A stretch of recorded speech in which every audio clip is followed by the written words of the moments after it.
Yo, what's going on, everybody? It's your boy Potential Unleashed. We are back with another One Piece chapter review. It is One Piece chapter 1065, titled The Faces of Vegapunk, right? I'm gonna call it the Six Paths of Vegapunk because that's cooler. Let's get into it. Now, we do have a colored cover spread of One Piece Film Red. Now, I'm excited as hell for this. I'm not even going to hold you guys. The cover page looks good. We got Luffy in Gear 5th. We got Uta, who has black wings, which has me wondering, is she like some fallen angel? Is she part Lunarian? Because half her hair is white. There's also Shanks on it. We got the Straw Hats. We got the red hair pirates. Got some Big Mom pirates in there as well. And the Marines as well. It looks dope. If you guys did not know, One Piece Film Red officially releases in the United States. Well, technically it did it last night around midnight, but I guess you want to say officially it's today. I'm actually going to go see it today. I'm going home this weekend. I'm going to go see it with some of my friends. I'm going to watch it tonight, and then I am going to probably do a chapter review, and it should be up. A movie review should be up by Sunday. I'm really excited about it. This is going to be my first time going to see an anime movie on opening weekend, right? I've seen like Dragon Ball Super Superhero. I've seen Jujutsu Kaisen, but I've never actually seen it opening weekend, so I'm a little bit scared because I heard a lot of rumors that it's like really wild. But it's gonna be interesting, right? I'm really excited for this. I haven't seen any spoilers or anything like that. Well, I have seen one little spoiler, but it's not like something that's that big of a deal, at least to me. I don't really know the plot like that. I don't know nothing, right? But I'm seeing Gear 5th Luffy on here, so I wonder if he's going to be in the movie. I'm gonna feel really bad for these people who don't read the manga if they see a Gear 5th Luffy. But with that away, let's get into the review. The chapter, it starts out with Zoro, Brook, and I forget his name. It'll probably come to me as the review goes on.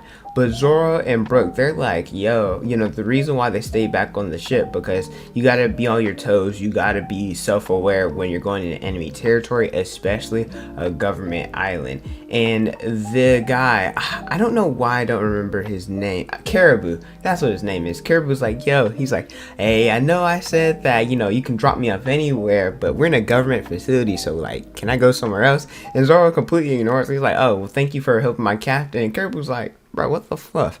Then we cut to the other Straw Hats, Sanji's group. That's what we're gonna call. We're gonna call Luffy's group, Zoro's group, and the Sanji's group, That's what we're gonna do. So we're at Sanji's group, who consists of Frankie, Nami, Robin, and Usopp, and they're going with Lilith. One of the Six Paths of Pain. They're going through the main gate where they're passed through this door that's metal, but then it's not metal, and then it's metal again. And then as they are going, they notice a Seraphim, which is Jinbei, right? They're like, yo, this is Kid Jinbei, like, what you did? They're like, well, this ain't Jinbei. And then, I'm not gonna hold you. Usopp's kind of funny. He was like, well, he said, is this Jinbei's son, right? Now, I want to mention this. At least when it comes to Zoro, it makes me so sad that, like, different interactions I don't see. Like, for example, in Wano, I want to see Zoro and Yamato's interaction because Zoro is, well, appears to be a descendant from Ryuma, from Ushimaru, stuff like that. And Yamato knows Ushimaru, and Yamato has ties to Wano. So, since Ushimaru and Zoro look alike, I thought it would be cool to have an interaction between those two, maybe get more about Zoro's background. And kind of similar to this, the Straw Hats, they had to fight against Seraphim, right? Which is, you know, part Lunarian, part I guess a part of the warlord. So it's like, you know, Zoro knowing, you know, going against King, who's a Lunarian, he gets to go against thieves. Now the Seraphims are definitely not as strong as King. At least I personally don't think so, because King, I think he stood above the other Seraphims. Well, above all other Lunarians, especially because of his Devil Fruit and his combat ability, right? I just think King was better, but they're not to say they're slouches, because technically these are warlords. You know, they have their DNA in them. So I want to know, like, truly how strong these Seraphims are. Because the Straw Hats, they kind of struggled a little bit, not gonna lie. Granted, they weren't going full on out, and it was only Sanji there. and we know how strong King was. So if they're somewhere around there, probably a little bit weaker than King, then obviously the Straw Hats, well, they're not ready for the Seraphim. And so the Straw Hats are going in. Nami, she's about to use Zeus in attack, but then she stops. And then Jinbei gets her in a chokehold. Sanji uses a strike with the Diable Jamba. There's also Robin, who uses Sea Serpent. Usopp uses some green stars, and Frankie, he uses a Radical Beam, where one of the paths of Vegapunk is surprised, like, yo, he's got a beam, like, who is this guy? And it is the third path of Vegapunk, which is Edison, who is, you know, trying to get this combat data with the Seraphims. And you know what I realized, like, the price of a Seraphim is, well, I know the Pacifista were the price of a warship, so I assume the price of a Seraphim is much more expensive than that. So the Straw is going against one. If they damage it and they destroy it, because I don't know how many Seraphims they have. I don't know if they only have enough to clone them once, or if they cloned them multiple times, but based off of this, I assume that they've only cloned them once. So if they destroy a Seraphim, the government's out of a lot of money.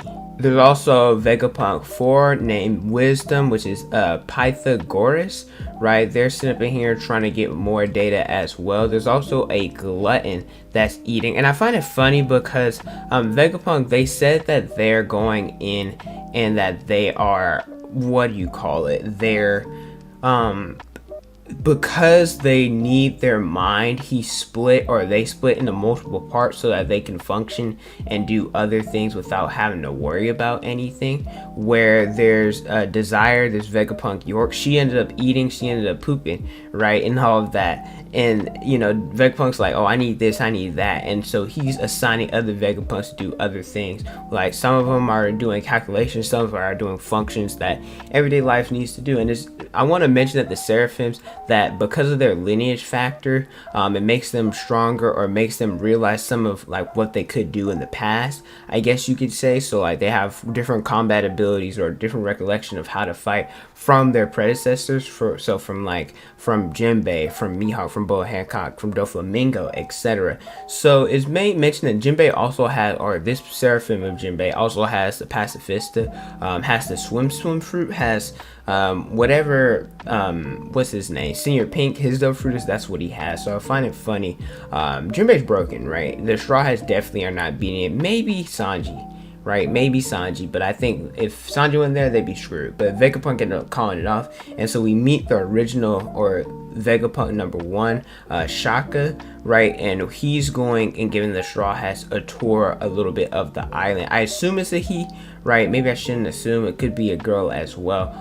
But they're about to talk, because the thing at the end of the chapter is pretty interesting in my opinion. Apparently Egghead Island is an island of the past, because not unlike Egghead Island when it comes to technology, a civilization from 900 years ago is a thing, right? And we see this big old suit of armor, right, made of steel, and it's rusted, it looks beaten, and it's chilling, right? Luffy, his group, they're looking at it, and I'm starting to realize, like, were people just bigger back in the day, like 900 years ago? Because 900 years ago, there's a lot of stuff happened there. Joyboy, right? The original one was there. Zunisha, make that promise. Zunisha's a big ninja too. We also see that big old straw hat, right? So there's a lot of stuff that happened 900 years ago. That's like the missing void century. So I want to know why ninjas were that big, or like, why were they huge? Like, what is this huge thing, right? Like, I don't understand. Like, I feel like people are roided back in the day. They're sitting up in here. It's kind of like the opposite, right? Like, in the real world, when you look at it, like, there's children that are like, nowadays, that they're like growing, you know, at 13, 14, they're already 6 feet, 6 feet 3 and stuff like that. Like, people are starting to be like more grown looking, right? And then back in the day, they weren't like that. I don't know, it's just interesting. I want to know what the world was like back there, and what's going on, how old is Vegapunk as well, like, knowing all this stuff. But overall, it was a decent chapter. We got a little bit more information about the Seraphims, a little bit more about the path, the past. Got to look at the 6 paths of Vegapunk, meeting every one of them. We also got to see a little bit of Zoro's group, the different groups. Some people don't like when the Straw Hats are split up. I don't mind it, but at the same time, sometimes I wish we see more groups than other, because different characters of mine are in other groups, right? But overall, pretty decent. Like I said, I am gonna go see Film Red, so I am excited about that today. That's why I'm doing this really early. Granted, I always do my reviews early, but overall, a decent chapter. Let me know how you guys feel about it in the comment section below. Thank you guys so much for watching. Don't forget to like, comment, and subscribe. Also hit the notification bell so you guys never miss out a new video from me. Instagram, Twitter, Snapchat, and TikTok. So on the screen and in the description below. Thank you guys so much for watching, and don't forget to unleash your potential.